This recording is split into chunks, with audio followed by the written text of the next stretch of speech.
हमारे अपने देश के भीतर जिनको पलायन करना पड़ जाए, ये कर्जा है हम सबके सर पर। और मोदी साहब आपके सर पर सबसे बड़ा कर्जा है, क्योंकि जब पहला पलायन हुआ था तब भी आपकी सरकार, आपकी पार्टी की सरकार का समर्थन था, आपकी पार्टी का। और जो अब हालत हो रही है, आप सर्वे सर्वा, आपका आदमी वहां प्रशासक है। जीरो टॉलरेंस की जो बात करते हैं वो सिर्फ जीरो टॉलरेंस का शब्द इस्तेमाल करते हैं। कि शोपियां 32 साल से जो लोग वहां रह रहे हैं वो तक चले गए। 70 मंत्री मोदी सरकार के इस महीने की 10 तारीख से आउटरीच प्रोग्राम कर रहे हैं साहब कश्मीर। हम पूछना चाहते हैं, इनमें से एक भी मंत्री एक भी कैंप में गया हो कश्मीरी पंडितों से मिलने तो हमें बताएं, देश को बताएं, कश्मीरियों को बताएं। धमकाया जा रहा है कश्मीरी पंडित एम्प्लॉइज को कि अगर आप ज्वाइनिंग नहीं करेंगे तो आपके खिलाफ कार्रवाई। वो अपनी जान पे खेलें। क्यों? क्योंकि आप दिखाना चाहते हो विश्व को कि सब कुछ ठीक है, सब चंगा से। कहां है ठीक, बताइए। रेफ्यूजी होने का दर्द क्या होता है, ये बहुत कम लोग समझ पाएंगे। मैं एक ऐसे परिवार से आता हूं जो रेफ्यूजी था। उस दर्द को हमने महसूस किया और कई पीढ़ियों तक वो दर्द रहता है। बात कश्मीरी पंडितों की हो रही है। शोपियान जैसा इलाका जहां 32 साल तक कश्मीरी पंडित डटे रहे, वहीं रहे। उन्होंने इनकार कर दिया कि हम शोपियान से नहीं निकलेंगे।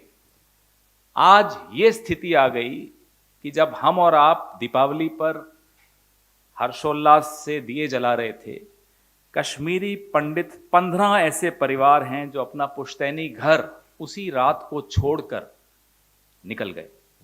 उनके घर में चिराग नहीं जला। यह शोपियान में हुआ।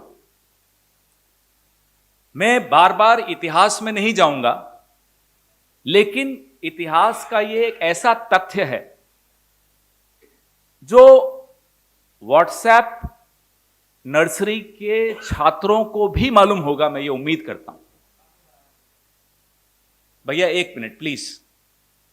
कि 1989 में जब पहला पलायन हुआ कश्मीरी पंडितों का, तब सरकार भारतीय जनता पार्टी से समर्थन लेकर, विश्वनाथ प्रताप सिंह की सरकार थी, उसका सक्रिय समर्थन लाल कृष्ण आडवाणी जी उस वक्त भारतीय जनता पार्टी के सर्वे सर्वा थे, उन्होंने दिया हुआ था समर्थन। और क्या इस मुद्दे पर समर्थन वापस लिया? जी नहीं, इस मुद्दे पर समर्थन वापस नहीं लिया था। इतिहास का एक और महत्वपूर्ण तथ्य जो कि आजकल दब जाता है क्योंकि इतना शोर होता है व्हाट्सएप नर्सरी का, कि 1986 में जब अनंतनाग में पहला दंगा कश्मीरी पंडितों के खिलाफ हुआ था, केंद्र में राजीव गांधी जी की सरकार थी। नेशनल स्टेडियम, ये अपने पास ही में है, यहां से और राजीव जी के ऑफिस तक कश्मीरी पंडित पदयात्रा करके गए थे। राजीव जी ने उनकी बात सुनी। गुलाम मोहम्मद शाह की सरकार से को गिरा दिया गया। जीरो टॉलरेंस की जो बात करते हैं वो सिर्फ जीरो टॉलरेंस का शब्द इस्तेमाल करते हैं। जीरो टॉलरेंस का अर्थ क्या होता है वो राजीव गांधी ने करके दिखाया। कश्मीरी पंडितों के खिलाफ दंगा जब हुआ, उस सरकार को गिरा दिया गया था। यह कांग्रेस ने किया था। आज क्या स्थिति है?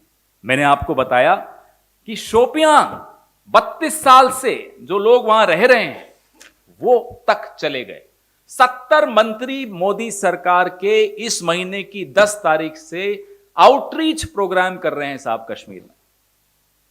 हम पूछना चाहते हैं, इनमें से एक भी मंत्री एक भी कैंप में गया हो कश्मीरी पंडितों से मिलने तो हमें बताएं, देश को बताएं, कश्मीरियों को बताएं।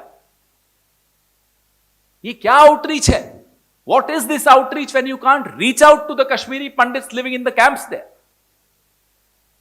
उसके बाद ये कागज देखिए, आपको विनीत जी भेजेंगे अभी थोड़ी देर में। धमकाया जा रहा है कश्मीरी पंडित एम्प्लॉइज को कि अगर आप ज्वाइनिंग नहीं करेंगे तो आपके खिलाफ कार्रवाई होगी।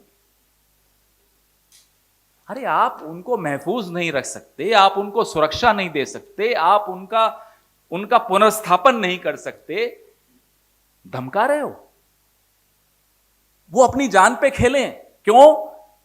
क्योंकि आप दिखाना चाहते हो विश्व को कि सब कुछ ठीक है, सब चंगा सी। कहां है ठीक, बताइए।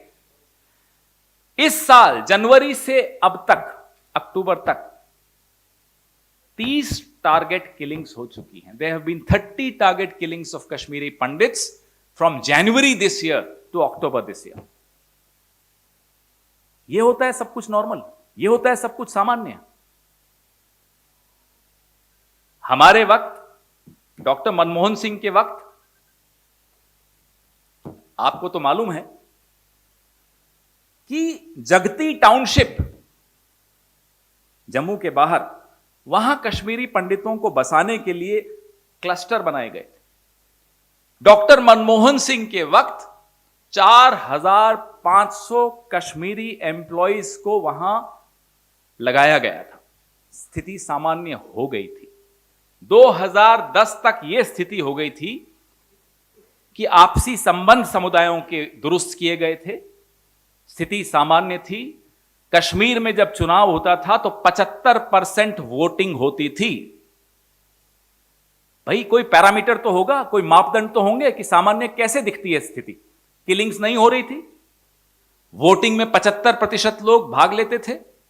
आज आप मुझे बता दीजिए, जनवरी से अक्टूबर तक 30 टारगेट किलिंग्स हुई हैं, वोट करा नहीं पा रहे। अनंतनाग में वोट नहीं करा पाए।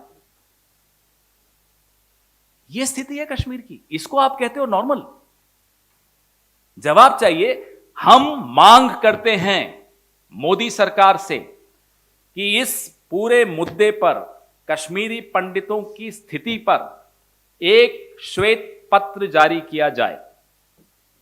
We demand a white paper on the plight of the Kashmiri Pandits. In the last 8 years, all that has been done and not done by this government must come out in that white paper. जो आपने किया और जो आपने नहीं किया, वो सब इस श्वेत पत्र में आना चाहिए। We owe it to the Kashmiri Pandits. We owe it to the refugees within our country.